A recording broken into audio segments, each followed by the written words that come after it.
Hello.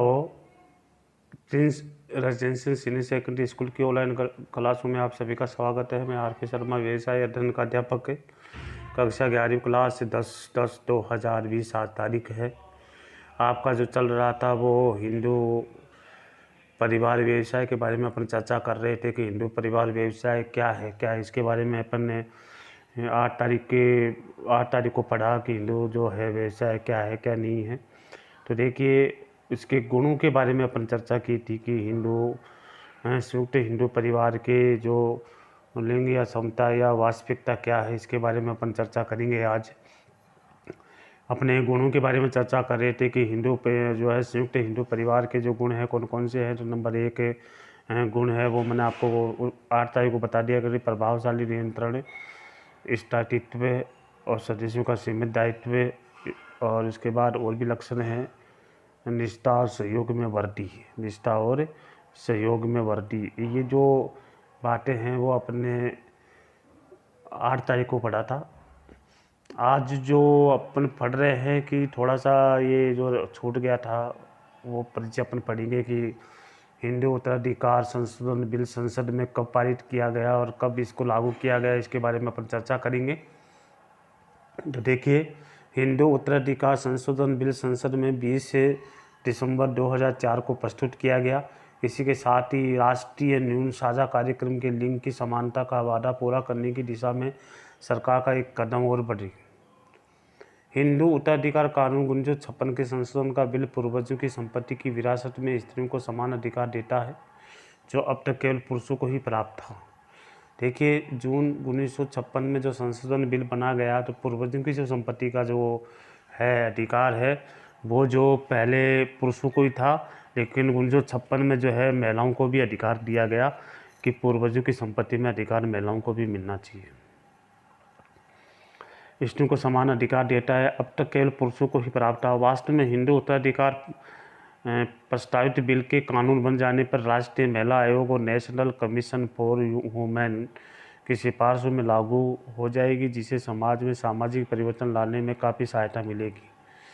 Bill Hindu संपत्ति में पुत्रियों को समान अधिकार देकर हिंदू मित्राक्षी सहसमांगी उत्तराधिकार अधिनियम 1956 की धारा 6 के लिए भेदभाव को समाप्त कर दिया गया, जिसे केरल का मॉडल कहा जाता है, जिसे सहमानसी की अवधारणा को समाप्त कर दिया गया था।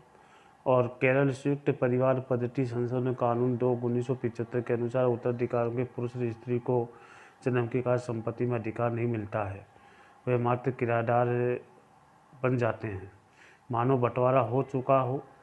आंध्र प्रदेश 1986, तमिलनाडु 1989, कर्नाटक 1994, महाराष्ट्र 1994 में ऐसे कानून बनाए जिसमें पुत्रियों को पुत्रों के समान सहमानसी अधिकार दिया गया अथवा पूर्वजों की संपत्ति में उसका दावा स्वीकार किया गया। स्त्रियों के तथाकथित समानाधिकार का मुद्दा केवल कमज़ोर वर्ग को समता प्रदान करना ही नहीं है, बल्कि भारतीय समाज की आधुनिकता का मापदंड है और ये हमारे सभ्यता की उदार प्रगति मानी जाती है। तो देखो, इस प्रकार वास्तविकता बताया गया है कि संयुक्त हिंदू परिवार में महिलाओं और पुरुषों को बराबर बराबर अधिकार दिया गया। अब अपन बात करते हैं सीमाओं की। संयुक्त हिंदू परिवार व्यवसाय को सीमाएं हैं जो नीचे दे रखी है, वो कौन कौन सी सीमाएं हैं वो देखिए। सीमित साधन। संयुक्त हिंदू परिवार व्यवसाय मूल रूप से पैतृक संपत्ति पर आश्रित रहता है, इसलिए उसके सामने सीमित पूंजी की समस्या रहती है। इससे व्यवसाय के विस्तार की संभावना कम हो जाती है। नंबर 2, कर्ता का असीमित दायित्व। कर्ता पर असीमित दायित्व पाया जाता है, केवल निर्णय लेने और प्रबंध करने के उत्तरदायी का बोझ होता है, बल्कि उस पर असीमित दायित्व का भी भार होता है। तो व्यवसाय के ऋणों को चुकाने के लिए उसकी निजी संपत्ति का ही उपयोग किया जाता है। निजी संपत्ति का ही उपयोग किया जाता है। नंबर 3, कर्ता का प्रभुत्व। कर्ता अकेला ही व्यवसाय का प्रबंध करता है जो कभी कभी अन्य सदस्यों को स्वीकार्य नहीं होता। इससे उसकी टकराव हो जाता है, यहाँ तक कि पारिवारिक इकाई भंग हो जाती है। नंबर 4, सीमित प्रबंध कौशल। ये आवश्यक हो कि कर्ता सभी क्षेत्रों का विशेषज्ञ हो, इसलिए व्यवसाय को उनके मूर्खतापूर्ण निर्णय के परिणाम भुगतने पड़ते हैं। यदि वह प्रभावी निर्णय नहीं ले पाता तो उसमें वित्त संबंधी समस्याएं उत्पन्न हो जाती हैं, कम लाभ, हानि और हानि होना। अंत में हम कह सकते हैं कि संयुक्त हिंदू परिवार व्यवसाय ढलान की ओर है, क्योंकि देश में संयुक्त हिंदू परिवारों की संख्या कम होती जा रही है। कि संयुक्त परिवारों की जो संख्या है वो धीरे धीरे कम होती हुई नज़र आ रही है। तो यह है हिंदू परिवार, हिंदू संयुक्त परिवार, संयुक्त हिंदू परिवार व्यवसाय के बारे में अपन चर्चा कर रहे थे, जिसके बारे में मैंने आपको अवगत करवा दिया गया है। अब आपका 30 अगला आता है वो साझेदारी मानी पार्टनर। एकल स्वामित्व के व्यापारिक विस्तार के वित्तीय और प्रबंध संबंधी निहित दोषों के कारण एक जीवंत विकल्प के रूप में साझेदारी का मार्ग प्रस्तुत हुआ है। साझेदारी भारी पूंजी निवेश, विभिन्न प्रकार के कौशल और जोखिम में भागीदारी की आवश्यकताओं को पूरा करता है। अपन लक्षण की बात करते हैं। उपयुक्त परिभाषाओं के आधार पर साझेदारी संगठन की विशेषताओं का वर्णन नीचे दिया गया है कि साझेदारी की विशेषताएं कौन कौन सी हैं। तो सबसे पहले अपन स्थापना की बात करते हैं कि इसकी स्थापना कब हुई, कैसे हुई।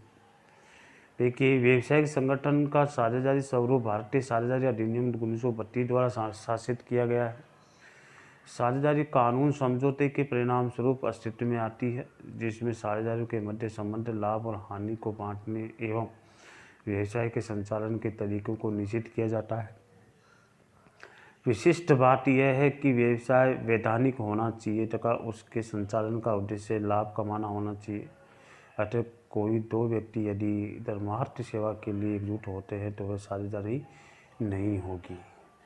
साझेदारी किसे कहते हैं? साझेदारी नियम है कि साझेदारी कानूनी समझौते के परिणाम से अस्तित्व में आती है। इसमें साझेदारी के मध्य संबंध, लाभ और हानि को बांटने और व्यवसाय के संचालन के तरीकों को निश्चित किया जाता है। विशिष्ट बात तो यह है कि वैधानिक होना चाहिए। व्यवसाय क्या होना चाहिए? वैधानिक होना चाहिए। तो वैधानिक बात की जाती है। तो इस प्रकार साझेदारी अधिनियम के बारे में ये बातें जो मैंने आपको बताई हैं वो साझेदारी अधिनियम है। और साझेदारी अधिनियम में जो है हर बातें जो है क्लियर आपको सामने दिखाई गई है। तो अपन दूसरा टॉपिक लेके चल रहे हैं, साझेदारी अधिनियम की विशेषताओं के बारे में अपन चर्चा कर रहे थे कि साझेदारी अधिनियम की विशेषताएं कौन कौन सी हैं। उन विशेषताओं के बारे में मैं आपको पढ़ा रहा हूँ। स्थापना जो है इसके बारे में मैंने आपको जिक्र किया कि इसकी स्थापना जो है भारतीय साझेदारी अधिनियम 1932 द्वारा शासित की गई है। 1932 द्वारा इसमें शासित की गई है। साझेदारी कानूनी समझौते के परिणाम स्वरूप अस्तित्व में आती है, जिसमें साझेदारी के मध्य संबंध, लाभ और हानि को बांटने और व्यवसाय के संचालन के तरीकों को निश्चित किया